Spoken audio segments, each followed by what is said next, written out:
Boa noite a todos os irmãos que aqui se fazem presente na igreja, né? Somos de minoria. E boa noite a todos os irmãos que estão nos acompanhando através dessa live. Para quem não sabe, hoje damos início aos 10 dias de oração e jejum. Então, se você ainda não entrou nesse propósito de entrar nesses 10 dias de oração e jejum, é dada a oportunidade para que você inicie hoje. E para que você saiba o motivo de estarmos jejuando e fazendo oração, vou estar dando para você aqui um dos motivos. Temos dois motivos no dia de hoje. O primeiro é o reavivamento espiritual da sua família. Esse é o primeiro. E o segundo é para que Deus prepare a sua família para os momentos de jejum e oração no próximo sábado. Então, são exatamente por esses dois motivos que estamos dedicando o dia de adoração de hoje. Então, vamos fazer uma oração e em seguida daremos início à mensagem. Oremos. Santo Eterno Deus, aqui estamos, Senhor, diante de Ti, suplicando a presença do Seu Santo Espírito, para que tudo o que for fala aqui à frente, Senhor, venha de encontro aos nossos corações, ao nosso ser, que possamos compreender, Senhor, a Sua vontade nas nossas vidas, que possamos colocar em prática, Senhor, esse ensinamento a respeito da importância da nossa família. Que o Espírito Santo venha nos capacitar nesse momento, para que eu não venha falar aquilo que o homem tem a dizer, mas sim o Espírito Santo quer passar a cada um dos seus filhos. É o que oramos em nome de Jesus. Amém. O tema de hoje é a prioridade número 1 da família. Todos sabem aqui que a primeira família se deu início no Éden, né? E Deus disse uma palavra interessante que diz o seguinte: façamos o ser humano à nossa imagem, conforme a nossa semelhança. Tenha ele domínio sobre os peixes do mar, sobre as aves do céu e sobre os animais domésticos, sobre toda a terra e sobre todos os animais que rastejam pela terra. Assim Deus criou o ser humano à sua imagem. A imagem de Deus o criou, homem e mulher os criou. E Deus abençoou e lhe disse: sejam fecundos e multipliquem-se, encham a terra e sujeitai. Tenha domínio sobre os peixes do mar e sobre as aves dos céus e todo animal que rasteja pela terra. Esse versículo se encontra em Gênesis 1, do 26 ao 28. Em seguida diz o seguinte: se o Senhor não edifica a casa, em vão trabalhos que edificam. Se o Senhor não guarda a cidade, em vão vigia a sentinela. Será inútil levantar de madrugada, dormir tarde, comer o pão que conseguiram com tanto esforço. Aos seus amados ele o dá enquanto dorme. Herança do Senhor são os filhos, e o fruto do ventre o seu guardadão. Salmos 127, versículo 1 ao 3. E aqui em Efésios 6, do 1 ao 4, ele diz o seguinte: filhos, obedeçam aos seus pais ao Senhor, pois isso é justo.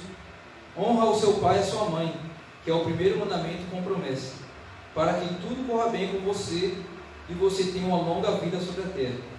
E vocês, pais, não provoquem os seus filhos a ira, mas tratem de criá-los na disciplina e na admoestação do Senhor. E tudo o que fizerem, seja em palavra ou seja em ação, faça em nome do Senhor Jesus, dando por ele graças a Deus Pai. Esposas, que cada um de vocês se sujeite ao seu próprio marido, como convém o Senhor. E maridos, que cada um de vocês ame a sua esposa e não a trate com amargura. Colossenses 3, 17 ao 19. Então aqui nós temos esses 4 versículos que são especialmente dirigidos para a família, né? Aqui nós vemos a criação do homem, que foi feita à imagem e semelhança de Deus. Vemos também a importância de colocar Deus em primeiro lugar nas nossas vidas, porque se Deus não for colocado em primeiro lugar, em vão vigia o sentinela, né? E também vemos a importância dos filhos obedecerem aos pais, e também os pais não provocarem os seus filhos, né? E também a importância da esposa com o marido e etc. Aqui nós podemos ter um pequeno resumo de uma verdadeira fidelidade e uma vida de santificação com Deus. Eu vou falar um pouco a respeito do plano original, né, que Deus ele instituiu, que é a família. Diz o seguinte, no livro Educação, página 27 de Ellen White: Deus criou o ser humano para a sua própria glória, para que depois de testá-lo e colocá-lo à prova, a família humana pudesse se tornar uma com a família celestial.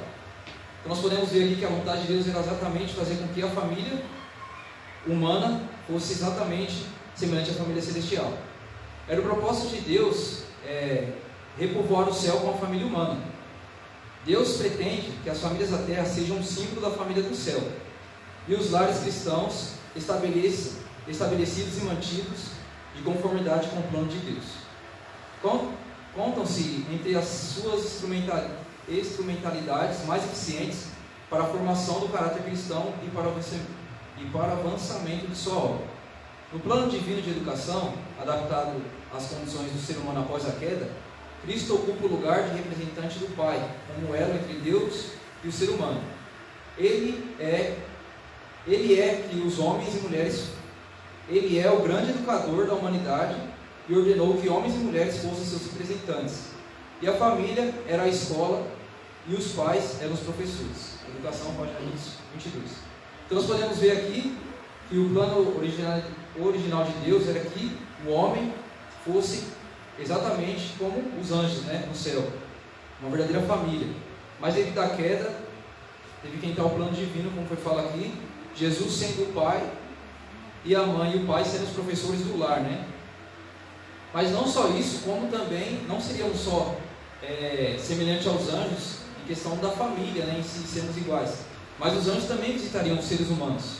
E aqui diz o seguinte: orientação à criança, página 382. Os anjos de Deus visitarão com frequência o lar em que a vontade de Deus domina. E infelizmente muitos de nós não levamos muito a sério o que é dito aqui, né? Que os anjos de Deus visitam os nossos lares. Sob o poder da graça divina, esse lar se torna um lugar de refrigério para os peregrinos abatidos e cansados. Mediante o domínio próprio, vigilante, impede-se que o eu se afirme.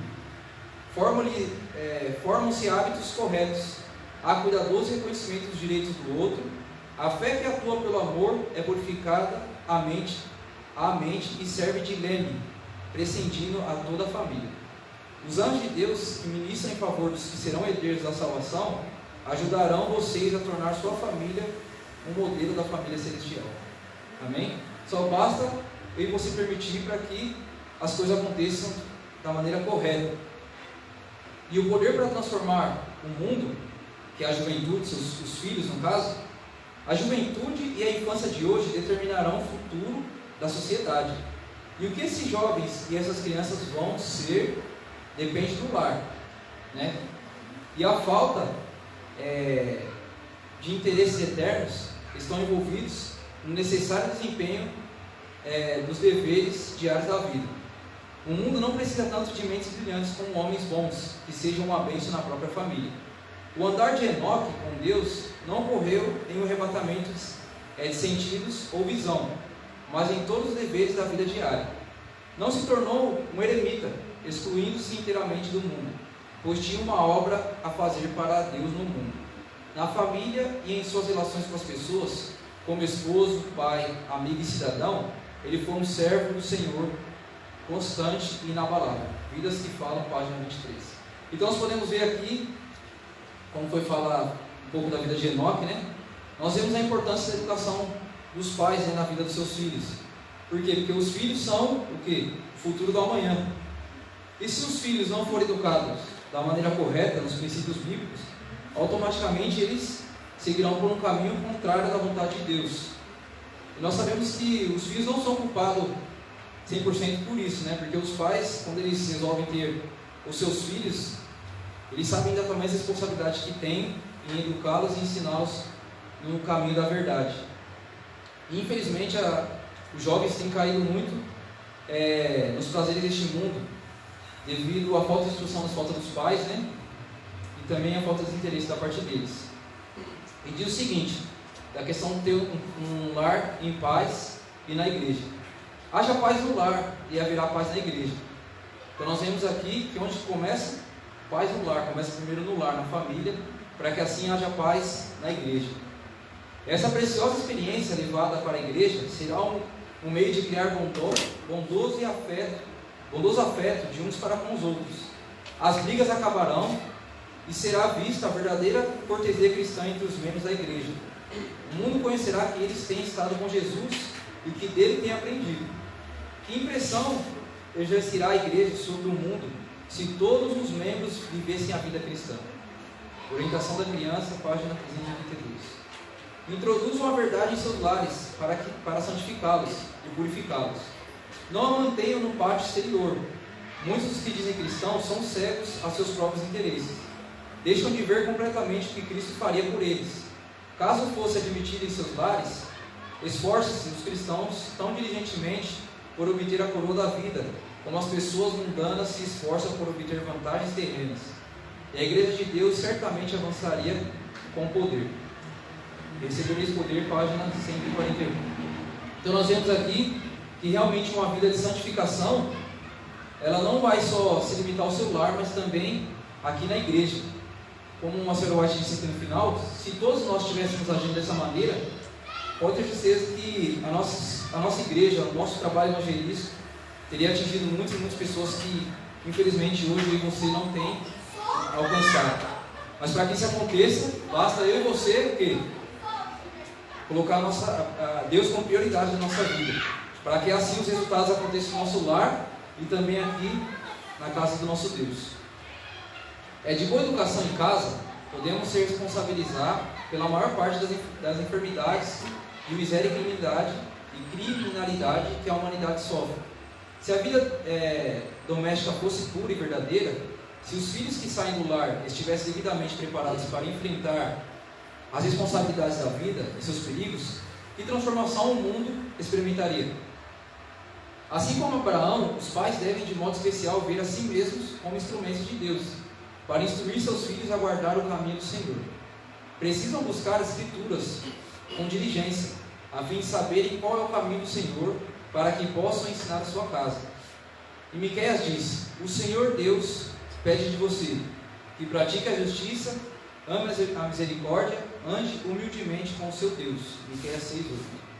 Para serem educados, os pais devem ser discípulos, constantemente recebendo luz dos oráculos de Deus, levando essa preciosa luz por preceito e exemplo à educação dos seus filhos.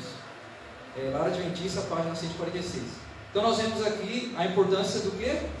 Preceito e exemplo, né? O pai e a mãe têm que ser o exemplo para os seus filhos.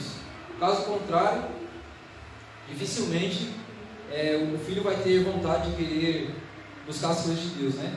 Por que eu digo dificilmente? Porque eu mesmo estou aqui à frente, não tenho a família adventista, e se eu estou hoje aqui na igreja foi porque eu tomei essa decisão de estar aqui hoje, e existem muitos jovens também aí fora que são adventistas e a família não é adventista.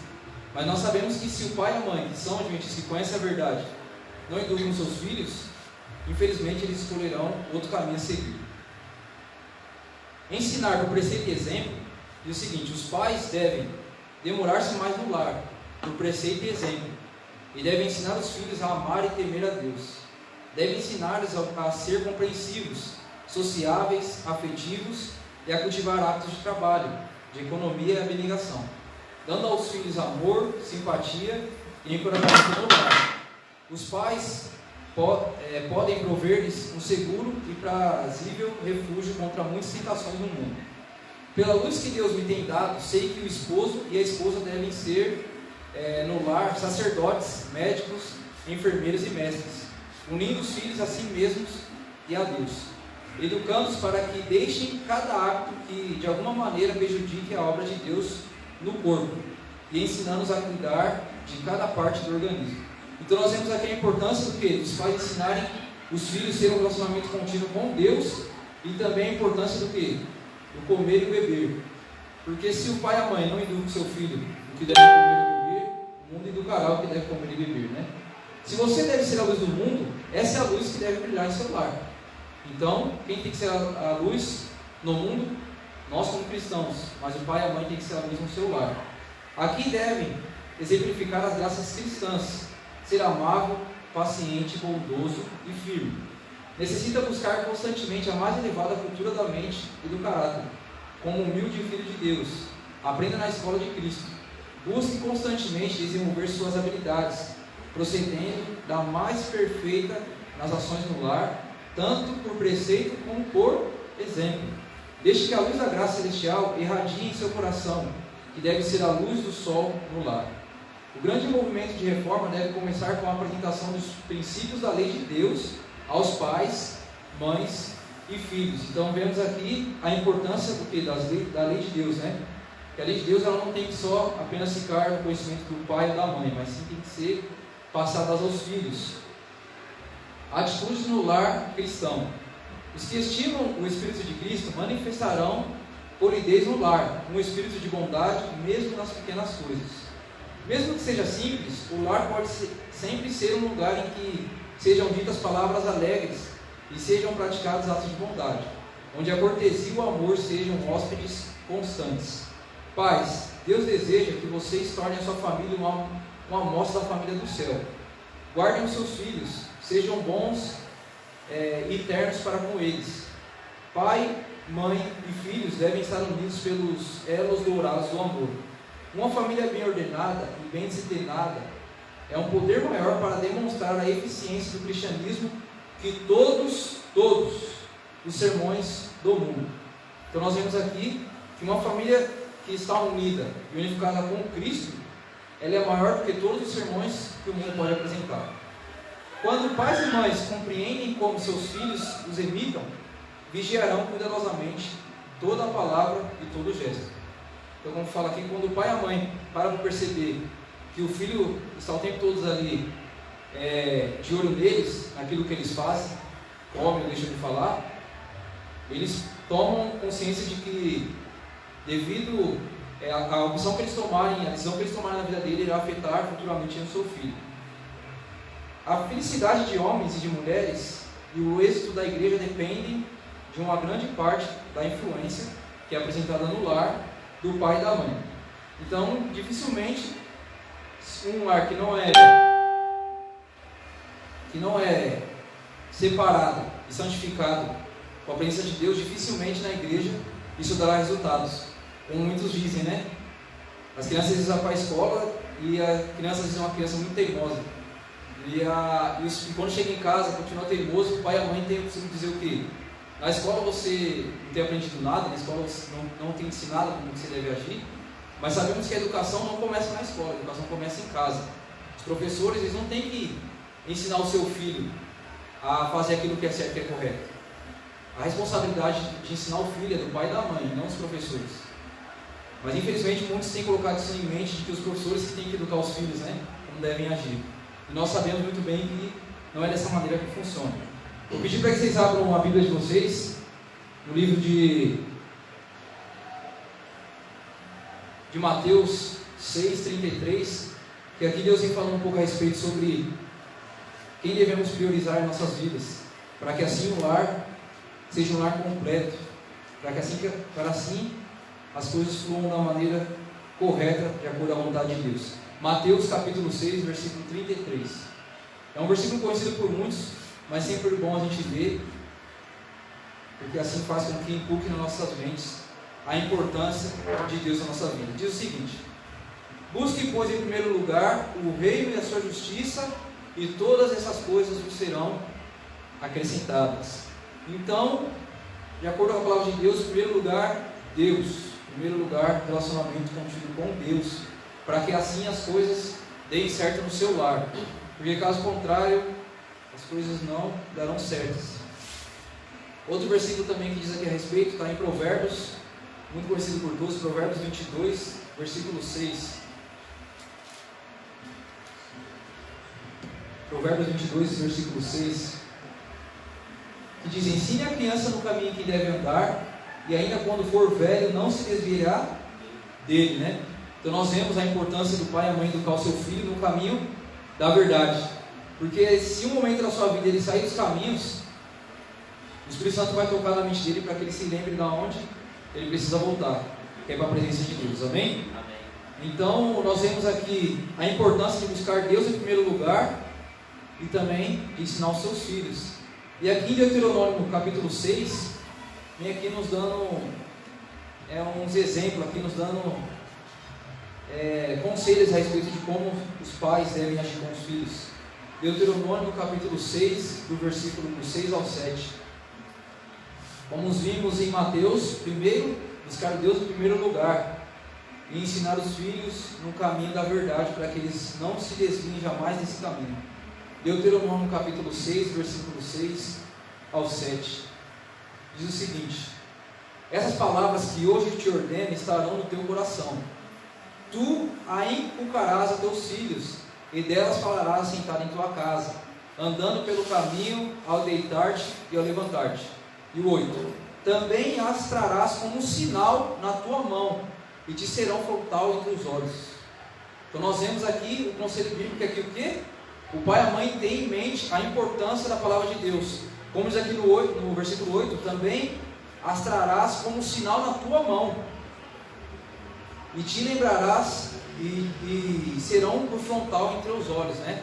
Então devemos o quê? Ter a lei de Deus, a importância, a obediência de Deus, o quê? Na nossa mente, o tempo todo, para que assim possamos passar esse conhecimento adiante os filhos e para quer que seja de cada um de nós, porque infelizmente existem muitas pessoas que não receberão essa educação no seu lar, mas aqui na igreja receberão através de você. Amém? Amém. Então nós vimos aqui que, em primeiro lugar, o que importa? Relacionamento com Deus. Porque se não houver relacionamento com Deus, não tem relacionamento entre família, e nada do que aqui falamos ou listamos acontecerá no lar. Porque Deus, ele é o quê? O cabeça, né, do lar. O segundo, os filhos, eles são o quê? Herança dos pais. Então os pais, eles são administradores do quê? Daquilo que pertence a Deus. Então os filhos que vocês têm são herança que Deus ele tem dado para cada um de vocês, para que vocês cuidem e eduquem. Como sabemos que o livre-arbítrio existe, por mais que vocês eduquem os filhos nos caminhos, não é garantia de que eles permanecerão no caminho. A prova evidente disso está nos dois filhos de Adão e Eva, Abel e Caim. Os dois foram ensinaram o caminho da educação. Mas como conhecemos a história, né? Caim matou Abel, e Caim seguiu a sua vida da maneira como achou que seria correto. E hoje não é nada diferente disso. Hoje vocês têm seus filhos, vocês educam eles no caminho, mas não é garantia nenhuma de que eles aceitarão a graça. Isso depende dos pais e da decisão do filho. Terceira, os filhos eles devem obedecer a quem? Os pais, né? Não adianta o filho querer ser um filho desobediente, querer fazer aquilo que ele acha que tem que fazer, e não levar em conta o quê? Aquilo que o pai e a mãe têm ensinado, instruído. Por quê? Porque o pai e a mãe são administradores dos bens de Deus, que o quê? São os filhos, né? Então os filhos devem o quê? Obedecer os seus pais, e não desobedecer, porque caso contrário, a promessa do mandamento jamais será evidente na vida dessas pessoas. E a quarta, os pais, eles não devem provocar o quê? A ira dos seus filhos. Infelizmente, muitos aí fora, muitos pais têm provocado a ira dos seus filhos. Têm colocado seus filhos à prova, digamos assim, né? Se você não fazer a minha vontade, você não ganha isso. Se você não for para a igreja, você fica sem isso. E nós sabemos que o caminho não é esse. Sabemos que não é assim que funciona. Porque se fosse dessa maneira, imagine se Deus agisse dessa maneira, como muitos pais têm agido com seus filhos. Imagine comigo, com você, seria complicado, né? Por isso que devemos ter isso em mente de que os pais não devem provocar a ira dos seus filhos, porque caso contrário, vai ser quase impossível o seu filho querer vir para a igreja. E a quinta, separei em 6 tópicos aqui. Tudo o que fizerem, façam o quê? Para a glória de Deus. Então tudo que o pai, a mãe e o filho devem fazer, tem que ser para a glória de Deus. Seja no vestir, no falar ou no comer. Tudo o que? Com a mente interligada com o céu, pensando se realmente aquilo agrada a Deus ou não. E não apenas fazer aquilo que para mim ou para você parece ser o certo ou correto, porque essa não é a vontade de Deus. E a sexta, maridos e esposas, né? Amem um ao outro. Como sabemos, infelizmente, aí fora, tem havido muito essa questão do divórcio. O marido e a esposa não têm demonstrado um amor para com o outro. Então, infelizmente, o divórcio tem acontecido na vida de muitos e famílias têm sido destruídas. Com certeza você deve conhecer diversos casos em que a mãe, além de ser, ela é a mãe e o pai do seu filho, ou o contrário, né? O pai sendo a mãe também.